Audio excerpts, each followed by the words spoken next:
Hello students, welcome to you all in the third part of the first chapter, Nutrition in Plants.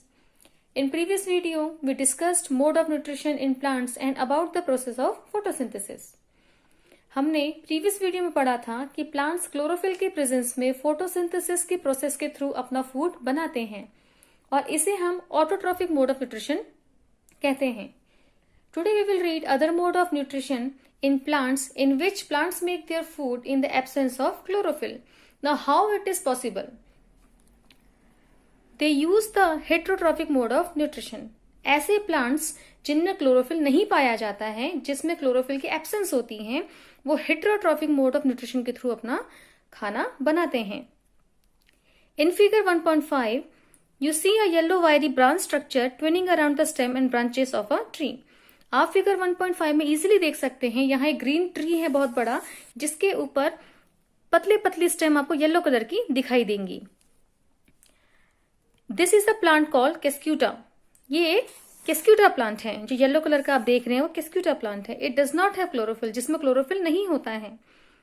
It takes readymade food from the plant on which it is climbing. जिस पेड़ के ऊपर ये फैला हुआ होता है, उस प्लांट या ट्री का जो भी उसका न्यूट्रिएंट्स है या फिर उसके जो भी प्रोटीन है, जो फूड है, उसको ये लेता है. The plant on which it climbs is called the host. और जिस प्लांट के ऊपर ये सर्वाइव करता है, दैट इज कॉल्ड होस्ट. यानी कि ये जो ग्रीन ट्री है आपका, that is called host. Since it deprive the host of valuable nutrients, cuscuta is called the parasite. और ये जो केस्क्यूटा है एक पैरासाइटिक मोड ऑफ न्यूट्रिशन में आता है, जो हेटेरोट्रॉफिक न्यूट्रिशन का एक पार्ट है. हेटेरोट्रॉफिक न्यूट्रिशन के अलग अलग पार्ट्स होते हैं. For example saprophytic nutrition, parasitic nutrition and symbiosis. तो जो केस्क्यूटा प्लांट है that is a parasite. Are we and other animal also a kind of parasites. हम भी तो अपने फूड के लिए दूसरे पर डिपेंड होते हैं. सो क्या हम पैरासाइट हैं? Now have you seen or heard of plants that can eat animals? क्या आपने कभी ऐसे पौधों के बारे में, ऐसे प्लांट्स के बारे में सुना है जो इंसेक्ट या फिर अदर चीजों को खाते हैं? There are a few plants which can trap insect and digest them. Is it not amazing? इसमें कोई हैरानी की बात नहीं है. Such plants may be green or of some other color. ये जो प्लांट्स होते हैं ग्रीन कलर के भी होते हैं और अदर कलर्स के भी होते हैं. Look at the plant in figure 1.6. The pitcher-like or jug-like structure is the modified part of leaf. ये जो प्लांट है कि पिचर टाइप का होता है. पिचर मीन्स घड़ा, जो नीचे को अंदर की साइड को बिल्कुल गहरा टाइप का होता है. The apex of the leaf forms a lid which can open and close the mouth of the pitcher. The apex मतलब सबसे ऊपर का जो हिस्सा है, जो इसका ढक्कन का काम करता है, जिसमें छोटे छोटे हेयर्स होते हैं. Inside the pitcher there are hairs which entangle the trapped insect. The lid closed and the insect is trapped.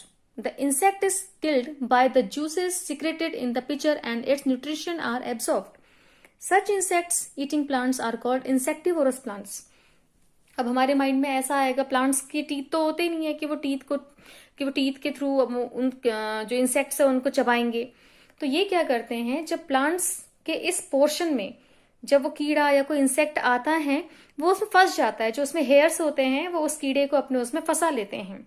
और जब फंसने के बाद वो उसके अंदर गिरता है, ये जो आपका पिक्चर टाइप जो स्ट्रक्चर है इसके अंदर गिरता है, तो इसमें से एक टाइप का जो जूस होता है वो सिक्रेट होता है. जैसे हमारे स्टमक में HCl सिक्रेट होता है जो हमारे फूड को डाइजेस्ट करने में हेल्प करता है, ठीक ऐसे ही इंसेक्टिवोरस प्लांट्स में भी एक जूस रिलीज होता है, सिक्रेट होता है, निकलता है, जिससे कोई भी इंसेक्ट है, कोई भी अगर उसमें जो भी कीड़ा उसमें फंसा है, उसके अंदर के न्यूट्रिएंट्स को ये सक कर लेते हैं. सक इन सेंस निचोड़ लेते हैं या उसको चूस लेते हैं. इस तरीके से ये वो उसे खाते नहीं है कीड़े को, उसके अंदर के न्यूट्रिएंट्स को ये सक कर लेते हैं.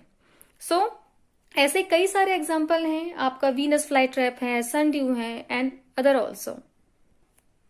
सो आपने जो भी पढ़ा उसमें कुछ प्लांट्स ऐसे होते हैं जो अपने फूड के लिए दूसरे होस्ट प्लांट पर डिपेंड होते हैं, जैसे कि cuscuta, that is called a parasite. और कुछ प्लांट्स ऐसे होते हैं जो एनिमल्स को ईट करते हैं, एनिमल्स को खाते हैं. कैसे खाते हैं वो मैंने आपको बता दिया. Now our next topic is 1.4 saprotrophs. You might have seen packets of mushrooms sold in the vegetable market. You may have also seen fluffy umbrella-like patches growing in moist soil or on rotting wood during the rainy season. आपने कई बार देखा होगा rainy season के duration में जब बारिश होती है तो सीलन की वजह से, मॉइस्ट की वजह से कई जगह पे आप अम्ब्रेला टाइप स्ट्रक्चर के, जैसे आप मशरूम भी कहते हैं कई बच्चे, छतरी कहते हैं कोई बच्चे उसे, इस टाइप के स्ट्रक्चर आप देखते हैं। तो ये आपके जो होते हैं, जो आप देखते हैं सेप्रोट्रॉफ्स होते हैं, जो कि डिकेइंग पार्ट्स में जो मॉइस्ट और जो वार्म कंडीशन जो वहां की होती है उसके थ्रू ये अपने आप वहां पे ग्रो कर जाते हैं। Let us find out what type of nutrients they need to survive and from where they get them. Now, with the help of activity 1.2, take a piece of bread and moisten it with water. Leave it in a moist, warm place for 2-3 days or until fluffy patches appear on them. आप इसे घर में भी कर सकते हैं। आप market में जो ब्रेड आता है वो, या फिर घर में जो रोटी होती है आपकी, उसे हल्का सा आप भिगा दीजिए पानी से। उसे पानी से भिगोने के बाद एक जगह पे जहां पे आपकी नमी हो वहां इसे रख दीजिए। तब तक इसको आपको टच नहीं करना है जब तक इसमें फंजाई टाइप का ऊपर से जो हेयर्स टाइप के व्हाइट, ग्रीन, ब्लू अलग अलग कलर के पॉसिबल हैं हो ना जाए। Observe the patches under a microscope और a magnifying glass. Write down your observation in the notebook. You will see cotton like thread spread on the piece of bread. अगर आप माइक्रोस्कोप की help से इसे देखेंगे तो आपको थ्रेड टाइप के उसमें काफी थिन्स कुछ दिखाई देगा, लेयर्स टाइप की दिखाई देंगे, जो आप बिना माइक्रोस्कोप की हेल्प के नहीं देख सकते हैं। लेकिन बिना माइक्रोस्कोप के आप उसमें एक लेयर देख सकते हैं, रुई टाइप का, आपको स्पंजी टाइप का, ऊपर से अलग अलग टाइप का कुछ उसमें दिखेगा। That is called bread mould. उसे हम कहते हैं ब्रेड मोल्ड, जो कि आप जिसे फंजाई भी कह सकते हैं, जो ब्रेड में जितने भी न्यूट्रिएंट्स हैं उसे वो एब्जॉर्ब करना शुरू कर देता है। They have a different mode of nutrition. They absorb the nutrients from the bread.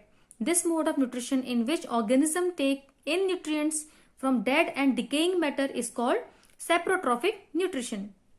तो जिसमें हम डिकेइंग जो आपके एनिमल्स है, डिकेइंग जो आपके ऑब्जेक्ट हैं, आपका जैसे खराब खाना है या फिर कहीं पे एनिमल्स कोई मरा हुआ पड़ा है या फिर कोई भी, ऐसे में जब कोई फंजाई के थ्रू दोबारा रिग्रो करता है तो that is called saprotrophic nutrition.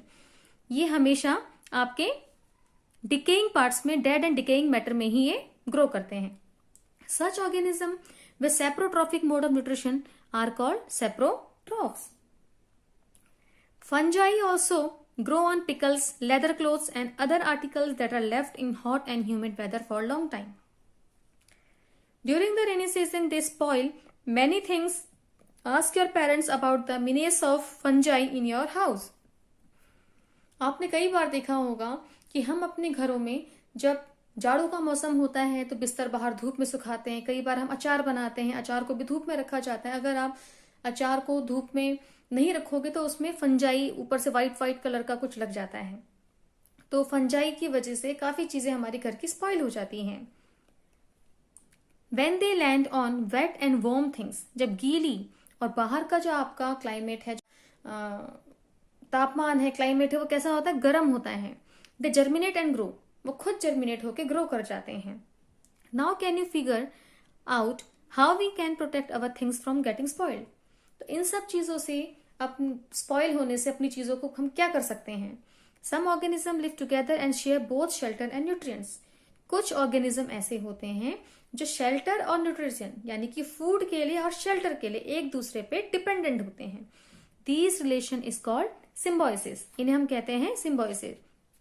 For example, certain fungi live inside the roots of plants. The plants provide root of plants nutrients to the fungus and in return the fungus provide water and certain nutrients. Last time मैंने आपको homework में दिया था lichens. Now what are lichens? Lichens are compound plants as algae and fungi live together in close association as a result of which both are benefited. This relation is called symbiosis. और एक जो bacteria है जो आपके atmospheric nitrogen को soluble nitrogen में convert करता है, that is called, last video में आपको बताया था, राइजोबियम। तो राइजोबियम एक बैक्टीरिया है जो कहाँ पे शेल्टर है, कहाँ रहता है, प्लांट की रूट्स में रहता है। प्लांट की रूट्स को वो क्या देता है, नाइट्रोजन को कन्वर्ट करता है नाइट्रेट फॉर्म में, सॉल्युबल फॉर्म में, और रूट्स में शेल्टर लेके वाटर एंड मिनरल्स को वहां से एब्जॉर्ब करता है। तो उन दोनों की आपस में क्या है, प्लांट की और बैक्टीरिया की डिपेंडेंसी होती है। तो इन दोनों को तो आपको राइजोबियम किस में आएगा, सिम्बायोसिस में आएगा, that is called lichens. For example, now next, in organism called lichens, a chlorophyll containing partner, which is an alga and a fungus, live together. The fungus provides shelter, water and minerals to the alga, and in return the alga prepare and provides food to the fungus. अब lichens में होता ये है अ chlorophyll containing partner, जो आपका algae है, last time भी बताया था, जो एल्गी है that contains the autotrophic mode of nutrition, क्योंकि उसमें क्लोरोफिल पाया जाता है। फंगस लिव टुगेदर, और फंगस जिसमें नहीं पाया जाता है, फंगस मैंने अभी आपको बताया था मॉस्ट एरिया में जो अपने आप ही ग्रो कर जाते हैं, जो अम्ब्रेला शेप में होते हैं, that is called fungus. The fungus provide shelter, water and minerals to the alga, and in return fungus जो है, जो आपका एल्गी है, एल्गी को शेल्टर देता है, वाटर एंड मिनरल्स देता है। इन रिटर्न जो एल्गा है prepares and provides food to the fungus, तो जो फूड क्लोरोफिल के प्रोसेस से जो एल्गा बनाता है वो फूड वो फंगस को देता है। तो दोनों की डिपेंडेंसी एक दूसरे पे है, that is called lichens and symbiosis. The next topic is how nutrients are replenished in the soil. Now what is replenished? Replenished means जब सॉइल में किसी न्यूट्रिएंट्स की मात्रा कम हो जाती है, अमाउंट कम हो जाता है, तो उसे उस मात्रा को बैलेंस्ड करने के लिए, उस क्वांटिटी को बैलेंस्ड करने के लिए जब हम सॉइल में फर्टिलाइजर इनका यूज करते हैं, मैन्योर का यूज करते हैं, that is called replenished in the soil. Have you seen farmer spreading manure और फर्टिलाइजर इन द फील्ड्स और gardeners using them in lawns और in pots? Do you know why this is done? आपने कई बार देखा होगा कि खेतों में हम लोग खाद डालते हैं, गार्डन्स में अपने गमलों में खाद डालते हैं, क्यों? ताकि हमारी जो मिट्टी है वो और ज्यादा फर्टाइल हो जाए। You learned that plants absorb minerals and nutrients from the soil. Plants mineral and nutrients soil में किसके थ्रू एब्जॉर्ब करते हैं? रूट के through. So their amount in the soil keep on declining. और अगर हम एक जगह से, अपने अक्सर देखा होगा, एक जगह से हम जब कोई चीजों को निकालते रहेंगे तो वो चीज धीरे धीरे खत्म हो जाती है। ठीक ऐसे ही मिनरल्स और न्यूट्रिएंट्स को जब प्लांट्स की रूट्स सॉइल में से एब्जॉर्ब करती हैं, तो उसके आसपास के एरिया में मिनरल्स और न्यूट्रिएंट्स की जो क्वांटिटी है वो धीरे धीरे कम होना शुरू हो जाती है। So there amount in the soil keep on declining. Fertiliser and manures contain nutrients such as nitrogen, potassium, phosphorus etcetera. These nutrients need to be added from time to time to enrich the soil.